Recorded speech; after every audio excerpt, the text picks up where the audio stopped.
श्री तीर्थंकर चरित्र video number 19।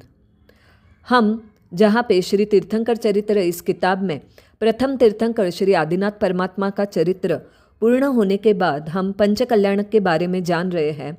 पिछले वीडियो में हमने पहला च्यवन कल्याणक, दूसरा जन्म कल्याणक इसके बारे में जाना। अभी आगे बढ़ते हुए 3 दीक्षा कल्याणक। तीर्थंकरों के दीक्षा लेने का समय आता है, तब लोकांतिक देव तीर्थ प्रवर्तावो ऐसी विनती करते हैं। तीर्थ प्रवर्तक का मतलब होता है तीर्थ की स्थापना या शुरुआत करने वाला। जैन दर्शन के अनुसार तीर्थंकर को तीर्थ प्रवर्तक कहा जाता है। तो यहाँ पे लोकांतिक देव तीर्थ प्रवर्तावो ऐसी विनती करते हैं। फिर तीर्थंकर वर्षिदान देते हैं। इसमें 1 वर्ष तक तीर्थंकर याचकों को जो चाहिए सो देते हैं। नित्य यानी हर रोज 1 करोड़ 8 लाख स्वर्ण मुद्राओं जितना दान देते हैं। 1 वर्ष में कुल मिलाकर 388 करोड़ 80 लाख स्वर्ण मुद्राएं दान में देते हैं। यह धन इंद्र की आज्ञा से कुबेर भूमि आदि में गाड़ा हुआ बिन वारसी यानी जिसका कोई वारस नहीं हो और भूमि आदि में गाड़ा हुआ है, वो धन लाकर पूरा करता है। जब दीक्षा का दिन आता है तब इंद्रों के आसन चलित होते हैं। इंद्र भक्तिपूर्वक प्रभु के पास आते हैं और एक पालकी तैयार कर भगवंत को उसमें बैठाते हैं।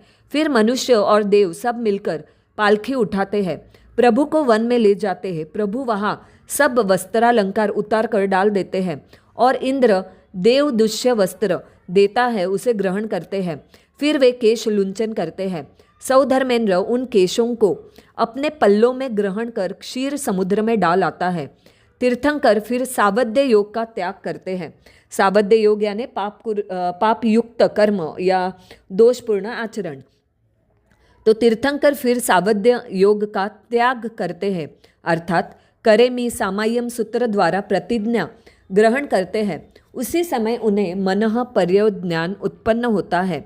मनः पर्यवज्ञान के होने से पंच इंद्रिय जीवों के मन की बात मालूम होती है। उसी समय उन्हें मनः पर्यवज्ञान उत्पन्न होता है। इंद्रादि देवता प्रभु से विनती करते हैं और अपने अपने स्थान पर चले जाते हैं। तीर्थंकर विहार करने लगते हैं।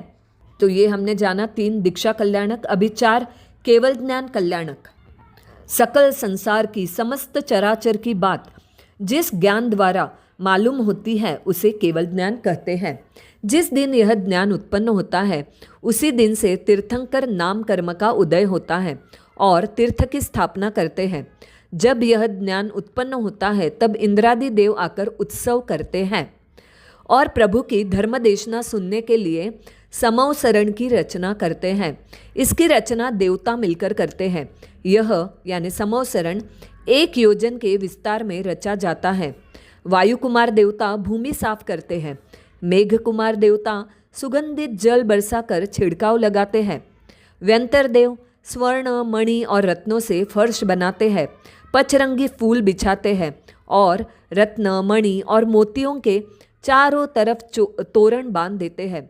रत्नादि की पुतलियाँ बनाई जाती हैं जो किनारों पर बड़ी सुंदरता से सजाई जाती है। उनके शरीर के प्रतिबिंब परस्पर में पड़ते हैं। इससे ऐसा मालूम होता है कि वे एक दूसरे का आलिंगन कर रही है। स्निग्ध नील मणियों के घड़े हुए मगर के चित्र नष्ट कामदेव परित्यक्त निज चिन्ह रूप मगर की भ्रांति उत्पन्न करते हैं। श्वेत छत्र ऐसे सुशोभित होते हैं मानो भगवान के केवल ज्ञान से दिशाएं प्रसन्न होकर मधुर हास्य कर रही हैं। फर्राती हुई ध्वजाएं ऐसी जान पड़ती है मानो पृथ्वी ने नृत्य करने के लिए अपने हाथ ऊंचे किए हैं। तोरणों के नीचे स्वस्तिक आदि अष्टमंगल के जो चिन्ह बनाए जाते हैं वे बलिपट्ट के समान मालूम होते हैं। समवसरण के ऊपरी भाग का यानी सबसे पहला गढ़ कोट वैमानिक देवता बनाते हैं। वह रत्नमय होता है और ऐसा जान पड़ता है मानो रत्नगिरी की रत्नमय मेखला यानी कंदोरा वहाँ लाई गई है। उस कोट पर भांति भांति की मणियों के कंगूरे बनाए जाते हैं। वे ऐसे मालूम होते हैं मानो वे आकाश को अपनी किरणों से विचित्र प्रकार का वस्त्रधारी बना देना चाहते हैं। उसके बाद प्रथम कोट को घेरे हुए ज्योतिषपति दूसरा कोट बनाते हैं यानी दूसरा गढ़ बनाते हैं। उसका स्वर्ण ऐसा मालूम होता है मानो वह ज्योतिष्क देवों की ज्योति का समूह हो। उस कोट पर जो रत्नमय कंगूरे बनाए जाते हैं वे ऐसे जान पड़ते हैं मानो सुरों व असुरों की स्त्रियों के लिए मुख देखने को रत्नमय दर्पण यानी आईना रखे गए हैं। इसके बाद भुवनपति देव तीसरा कोट बनाते हैं। वह अगले दोनों को घेरे हुए होता है। वह ऐसा जान पड़ता है मानो वैताढ़्य पर्वत मंडलाकर हो गया है, गोल बन गया है। उस पर स्वर्ण के कंगूरे बनाए जाते हैं।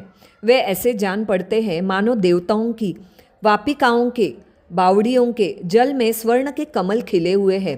प्रत्येक गढ़ में यानी प्रत्येक कोट में 4-4 द्वार होते हैं, 4-4 दरवाजे होते हैं। प्रत्येक द्वार पर व्यंतर देव धूपारणे यानी धूपदानियाँ रखते हैं। उनसे इंद्रमणि के स्तंभ सी धूम्रलता यानी धुआं उठती है। समोसरण के प्रत्येक द्वार पर 4-4 रस्तों वाली बावड़ियाँ बनाई जाती हैं। उनमें स्वर्ण के कमल रहते हैं। दूसरे कोट के ईशान कोण में प्रभु के विश्रामार्थ एक देवछंद यानी विश्राम स्थान बनाया जाता है। अंदर के यानी प्रथम कोट के पूर्व द्वार के दोनों किनारे स्वर्ण के समान वर्ण वाले 2 वैमानिक देवता द्वारपाल होकर रहते हैं। दक्षिण द्वार में 2 व्यंतर देव द्वारपाल होते हैं। पश्चिम द्वार पर रक्तवर्णी 2 ज्योतिष्क देव द्वारपाल होते हैं। वे ऐसे जान पड़ते हैं मानो संध्या के समय सूर्य और चंद्रमा आमने सामने आ खड़े हुए हैं। उत्तर द्वार पर कृष्णकाय भुवनपति द्वारपाल होकर रहते हैं।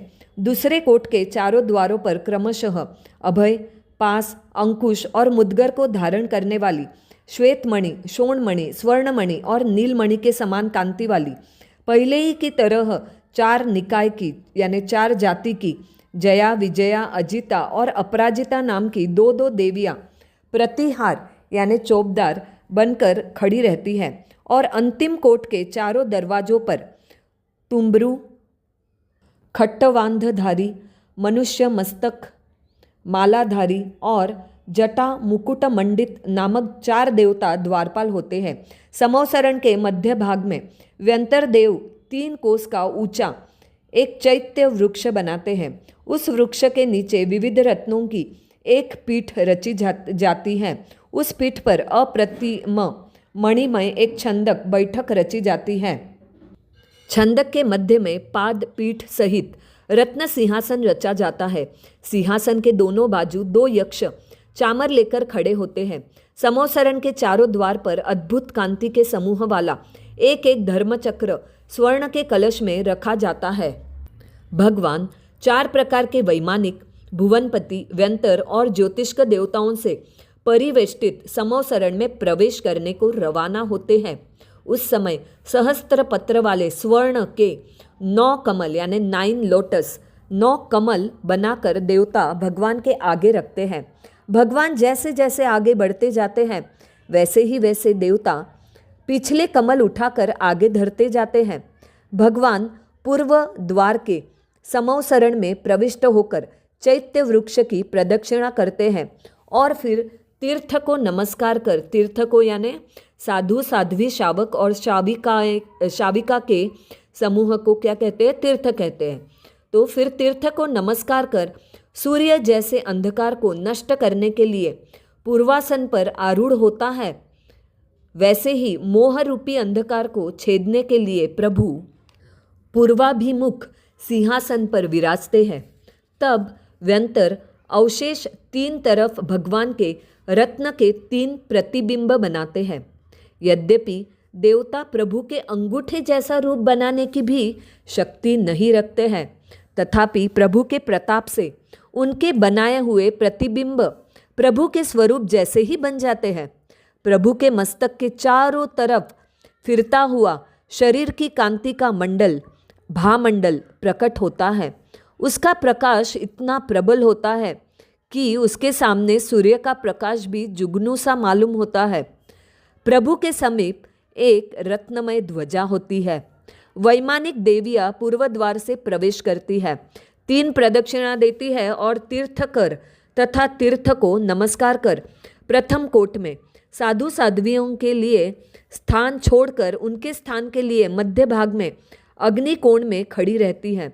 भुवनपति, व्यंतर और ज्योतिष्क देवों की देवियाँ दक्षिण दिशा से प्रविष्ट होकर नैऋत्य कोण में खड़ी होती हैं। भुवनपति, ज्योतिष्क और व्यंतर देवता पश्चिम द्वार से प्रविष्ट होकर वायव्य कोण में बैठते हैं। वैमानिक देवता, मनुष्य और मनुष्य स्त्रियाँ उत्तर द्वार से प्रविष्ट होकर ईशान दिशा में बैठते हैं। ये सब भी वैमानिक देवियां की स्त्रियों की भांति ही पहले प्रदक्षिणा देते हैं, तीर्थंकर और तीर्थ को नमस्कार करते हैं और तब अपना स्थान लेते हैं।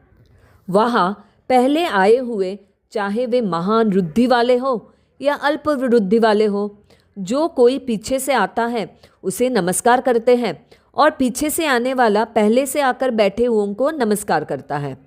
प्रभु के समोसरण में किसी को आने की कोई रोक टोक नहीं होती। वहाँ पर किसी तरह की विकथा निंदा नहीं होती। विरोधियों के मन में वहाँ वैरभाव नहीं रहता। वहाँ किसी को किसी का भय नहीं होता। दूसरे कोट में तिर्यंच आकर बैठते हैं और तीसरे गढ़ में सबके वाहन रहते हैं। तो ये हमने जाना केवल ज्ञान कल्याणक के बारे में। अभी यहाँ पे जो समोसरण का वर्णन दिया है उसके बारे में हम कुछ और जानेंगे। समोसरण ये जैन धर्म में तीर्थंकर की वह दिव्य धर्म सभा है जहाँ केवल ज्ञान के बाद वे उपदेश देते हैं, जो सभी जीवों को समान रूप से शरण प्रदान करती है। इसमें विरोधी जीव भी मैत्री भाव से रहते हैं और मान स्तंभ यानी अभिमान नाश करने वाला स्तंभ तथा दिव्य ध्वनि यानी अमृतवाणी प्रमुख विशेषताएं हैं। और इसकी रचना में 8 प्रातिहार्य जो अशोक वृक्ष, सिंहासन, छत्र, चवर, भामंडल, पुष्पवृष्टि, देवदुंदुभी और दिव्य ध्वनि, ये 8 प्रातिहार्य होते हैं। समोसरण से कुछ जुड़े प्रश्न उत्तर हम देखते हैं। तो समोसरण ये क्या है? तो तीर्थंकर भगवान की उपदेश देने वाली सभा को समोसरण कहते हैं, जहाँ सभी प्राणी, मनुष्य, तिर्यंच, देव आकर ज्ञान प्राप्त करते हैं और शांति का अनुभव करते हैं। समोसरण की रचना कौन करता है?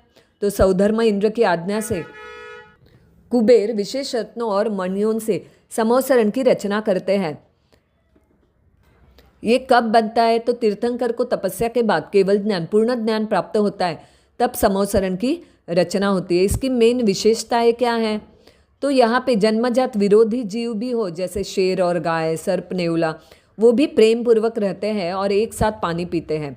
मान स्तंभ यानी प्रवेश द्वार पर मान स्तंभ होते हैं, जिन्हें देखकर मानी जीवों का भी अभिमान नष्ट हो जाता है और सम्यक दर्शन, सही विश्वास प्राप्त होता है।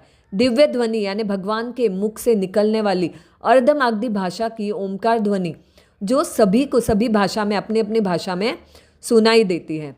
8 प्रातिहार्य कौन से हैं? तो अशोक वृक्ष, सिंहासन, 3 छत्र, भामंडल, दिव्य ध्वनि, पुष्पवृष्टि, 64 चवर और देवदुंदुभी। यहाँ पे कौन कौन आते हैं? तो 3 लोक के सभी संधि पंचेंद्रिय जीव यानी मनुष्य, तिर्यंच, देव सभी समोसरण में आते हैं। यानी उसका शब्दशः वास्तविक अर्थ क्या है? सम यानी सबको और अवसरण यानी शरण, सबको शरण से मिलकर बना है समोसरण, जिसका अर्थ है सभी प्राणियों को समान रूप से शरण प्रदान करने वाला स्थान। सभी प्राणियों को समान रूप से शरण प्रदान करने वाला स्थान। तो यहाँ पे हमने इस वीडियो में दीक्षा कल्याणक और केवल ज्ञान कल्याणक के बारे में जाना। अभी अगले वीडियो में हम निर्वाण कल्याणक के बारे में जानेंगे। अविधि आशात्ना मिच्छामि दुक्कडम।